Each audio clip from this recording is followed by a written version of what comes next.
Hey guys, welcome to Ally Edge. So today, on the back of these panels right here, there's a panel right here that I want to build to copy or mimic this section here. And then I put a piece of tape here that says fill, and I want to fill this void here. That way when the interior gets put in this truck, it looks nice. There's a nice bead right here that's been bead rolled into the truck from the factory. There's 4 of them. And what I'm going to do is I'm going to build a panel here that has that same bead roll, so I'm gonna mimic that. First I'll cut out some cardboard with a razor knife and then go from there. So I didn't want to bore you guys with cutting that out. I got this all shaped where it needs to go, and I kind of put some lines on here just to, think about where they're gonna go. I'll do some measurements and stuff and figure out what I want. So this is 20 gauge sheet metal because I know somebody's gonna ask, they usually do, but I got the template laid out, and then I'll go ahead and get this marked out with a Sharpie or whatever and get it cut out. I don't know if I'll film that. This is my homemade bead roller that I did about a year ago, 2 years ago, whatever it was. And I'll go ahead and get these taken off. And these are, you have a steering wheel right here that I put on. And these are just bolted on with an Allen bolt. And then they have a Allen, oh crap, can't even think. But anyways, I got the nut right here. You guys know what these are called. Allen, come on, help me out here. Put a comment down below. And anyways, not to waste your time, but this is the bead that I'm gonna use here. And that matches the one that's inside the truck. So I'll go ahead and get these changed out and bolted back on. I don't know why I didn't have these nuts or these bolts on last time. I just had the Allen. God, I hate when I do that. I don't know what you guys call them, but anyways, they're Allen head set screws. That's what these are right here. And one of the things with the cheaper Chinese made, like Harbor Freight and whatever bead rollers, one of the problems is you have these, they strip out all the time. So I highly recommend getting one of these. They have these at Harbor Freight, which is kind of ironic because it's a cheap Chinese Harbor Freight deal that strips out. So I go to Harbor Freight and buy the cheap Chinese set screws, whatever. But this has the metric and standard, and what you can do is re-drill these, and they're the ones right here. The set screws are in here. Come on, focus. And you can re-drill these to standard and then put a little bit bigger or different style set screw in there out of the kit, and it works really well. So you take your set screw and then your Allen wrench,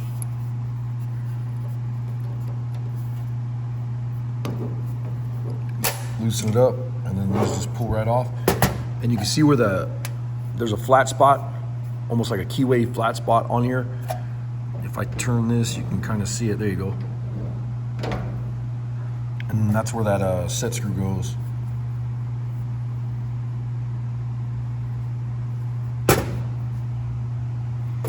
I'll go ahead and get the other ones put on and then go from there. Now inside the truck cab, you have these beads here, and I got the bead all set up, and I checked this bead here that I'm doing a test run on a piece of scrap, and it's identical. So I'll go ahead and go with that. And then my bead roller came apart. It's done this a couple times. This is a Milwaukee. I hated this drill. It's got the cordless chuck on it or whatever, or not cordless chuck. It's got the keyless chuck on it, and this keeps popping out of there, and then it jumps gear. So I'm gonna pull this out. I'll loosen this a little bit, stick that piece back in there. This is the piece that I made here with the gear on it from a timing chain or whatever the hell it was. I'll shove that back in there, and then I'm gonna do a weld right there. That way I don't have to worry about that happening again, because I know I'm never gonna use the drill. It's obviously, just for the machine, and I have the pedal down below. That's where the cord goes to. But I'm gonna go ahead and weld that thing on. It's driving me crazy. It just happened yesterday, and this is about the 5th or 6th time it's happened. So that way, if it's welded and it's tight and this doesn't, because what happens is it'll work fine one direction, then you go to move it and then it'll just pop right off, and it's just really aggravating. So I'll go ahead and get this welded up. So the whole reason I'm doing this video on the bead roller is to show you that this was giving me problems. It's a little sloppy.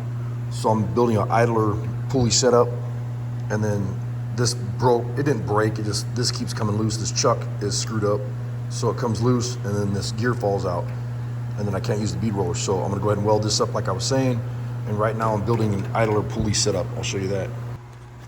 So I ran upstairs and I found an old, this is from a Chevy pickup or whatever, an idler pulley, and I found the correct tubing. I don't have a lathe right now, which I really need. I have that small one I restored just so I could use it for stuff like this. But I turned this down just on a grinder and whatever, real carefully. But I'm gonna set it up so that this runs through there, and then this will get welded to right there. And then what that'll do is this washer will stay on one side and not let this idler pulley come off. And then I'll put another one on this side, so I have, you know, the same setup.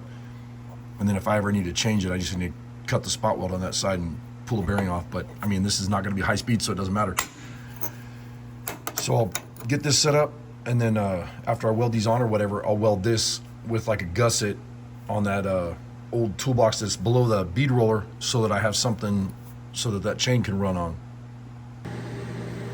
So first thing first, I want to weld this on this side. I wanted to make sure I explain this right. And then the carrier bearing or the idler bearing pulley would go here, and then I'll have another one right here, another washer on this side. This side's kind of screwed up, so I'm gonna have to smack it around with a hammer a little bit and try to get it to go through the center of this, because the one side does real easily and the other side's kind of screwed up. So, but so I'm gonna have to put this one on first. Actually, I'll just do that. I'll put this one on first, idler pulley, and then that one, so that'll work. I think I want it this way.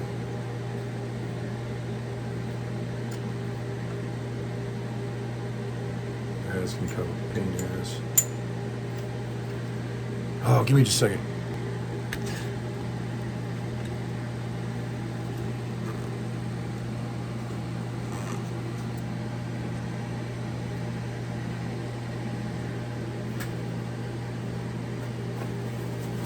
So if you guys don't have any 1, 2, 3 blocks in your shop, I highly recommend these. They're so handy for doing stuff like this, for anything from layout to jigs to whatever, spacers. They work really nice. So I'm gonna go ahead and TIG weld this at the top, and then I'll probably have to clean my tungsten because it's pretty messed up right now. So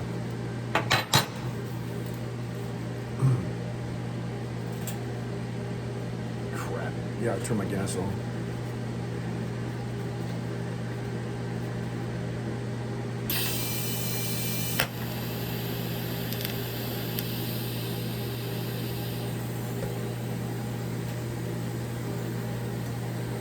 So the next thing I wanted to do is I'll take this off here, and I want to make sure it sits nice and square to the table and everything. So yeah, that's sweet. There you go. Sorry about that. You guys can't even see what I'm doing with the crappy camera work. So I'm gonna weld this one here, and then this one here, if that makes sense. And then that way, this will turn nice and easy. And I'm not heating up the bearing or nothing. I'm just doing like 3 spot welds because there's no pressure on this coming outward. So I'll go ahead and weld this back one. That way I know it's on there.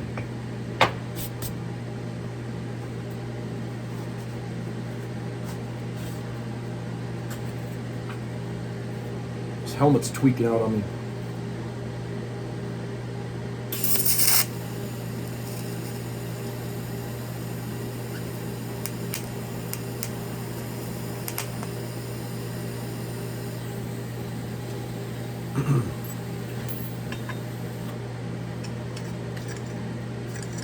Yeah, that's perfect.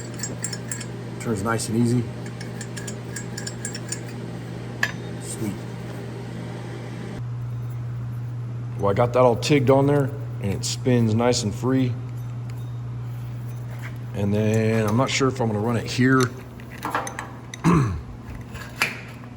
I might oops, sorry about that, crappy camera work. That might work just like that.